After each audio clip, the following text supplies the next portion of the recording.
Hello everyone, I'm Sophie and I'm currently at Kechara Forest Retreat, Bentong, Malaysia.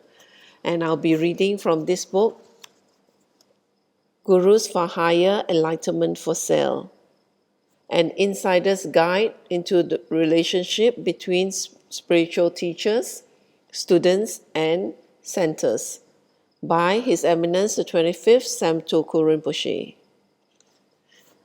It's a continuation, and I'll be reading from page 42, the Guru.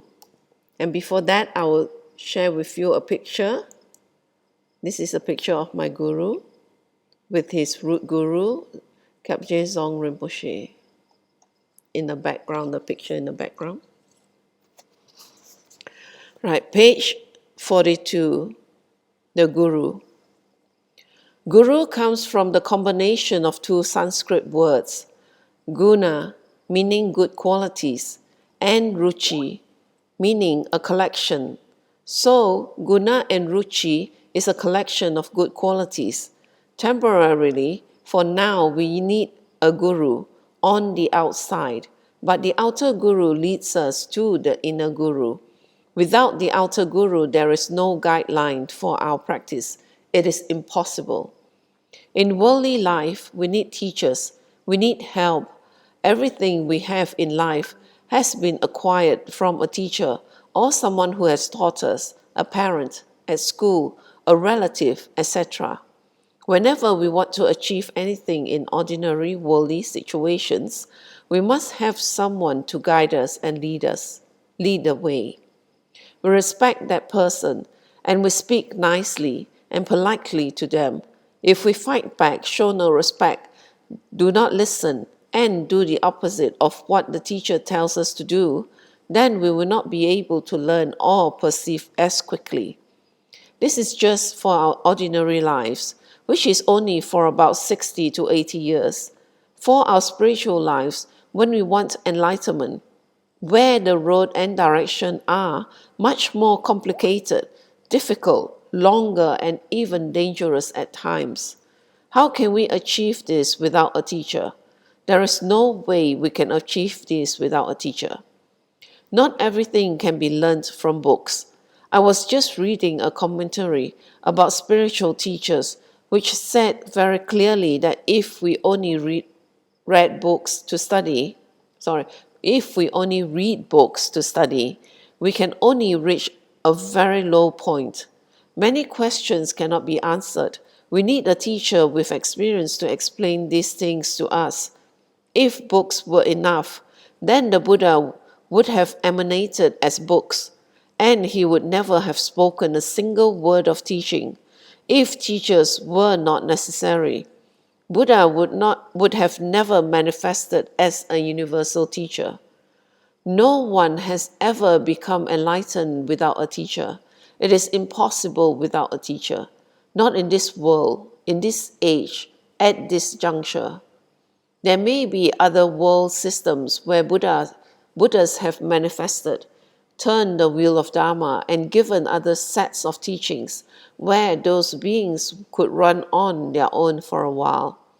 According to what I have studied, it is not like that in this place.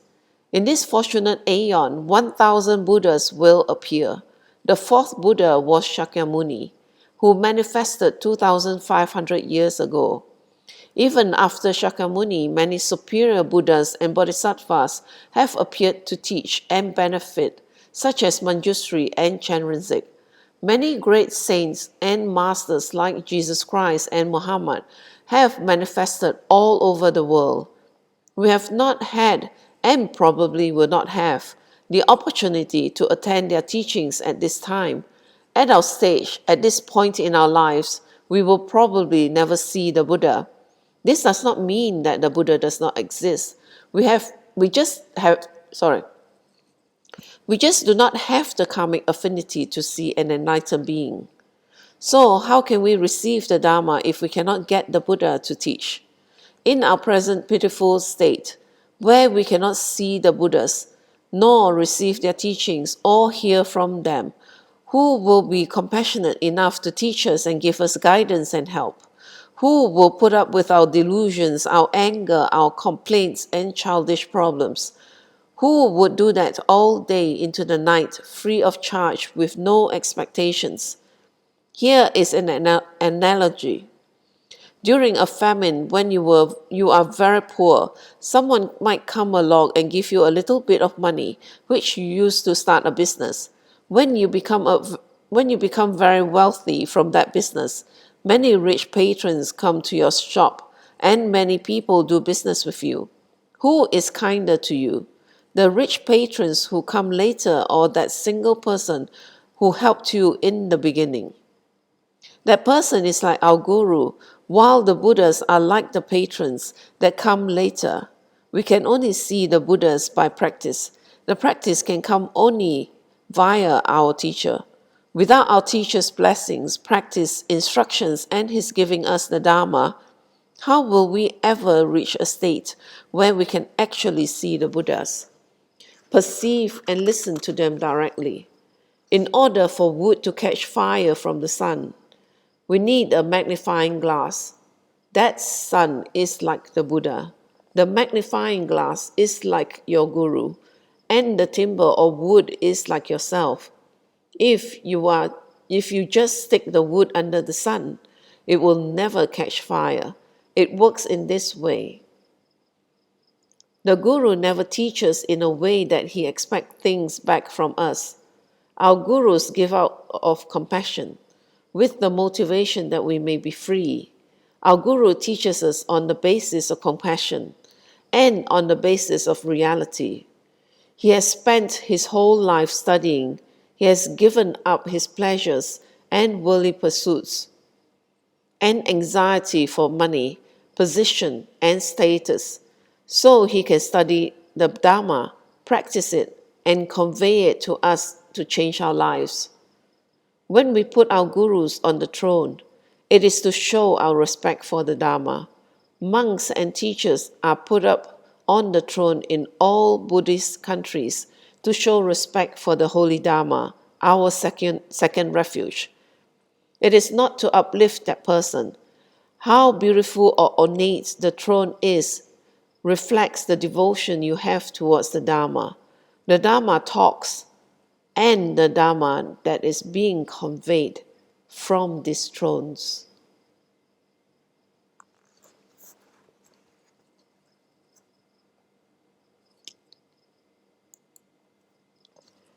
And with that, I will stop the session for now. So as Rinpoche has explained, how important the Guru is towards our spiritual path. Without the Guru, we will have a lot of questions that may go unanswered, and then we'll never be able to make any progress in our spiritual attainments. So as such, the Guru is the kindest of all, because he is here and he teaches us in person. And if there's any question, he is able to guide us. So that is why it is very important that we respect our Guru and also to respect his teachings. Then we'll find the value in the Dharma and progress in our practices. So with that, I will end the session with a completion dedication in Tibetan. Jangjo Senjo Rinpoche, Make Panam Geishi, Ge Panam Pame Payang, Goni Godo Pewasho, Toni Toa Rinpoche, Make Panam Geishi, Ge Panam Pame Payang, Goni Godo Pewasho, Daso Jini Sapagi Wadi, Tanandroa Gunaga Padang, Jepa Jesu no Sandrapai, Tamping Imporin de Sa Se Sho, Kewa Kuntu Yandala Manda, Drami Joki Palano Joji, Sadam Nangi Yoterazone, Doji Shangi Opanga Tuso.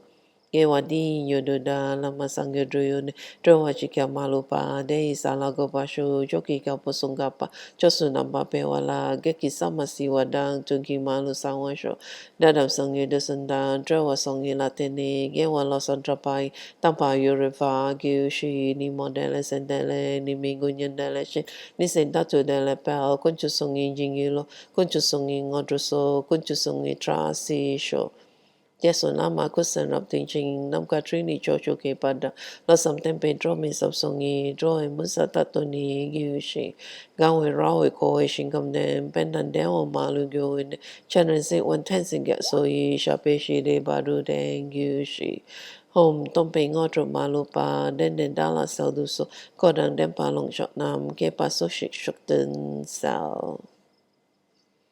Thank you for sharing your time with me and look forward to seeing you again for my next session.